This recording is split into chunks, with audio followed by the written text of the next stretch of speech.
மார்கழி மாதம் என்றாலே மேஷத்திற்கு யாத்திரைகள் அதிகமாக இருக்கும். குலதெய்வத்திற்கு முக்கியத்துவம் கொடுக்க வேண்டும். செவ்வாய் நீச்சமாக இருப்பதனால் எப்பொழுதும் நவகிரகத்தில் இருக்கக்கூடிய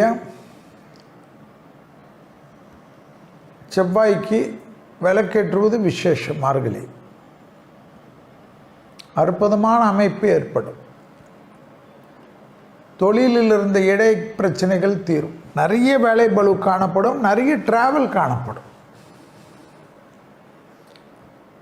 அந்த டிராவலில் நிறைய சிக்கல்கள்லாம் போயிடும். பண வரவுக்கு உண்டான அமைப்பு ஏற்படும்.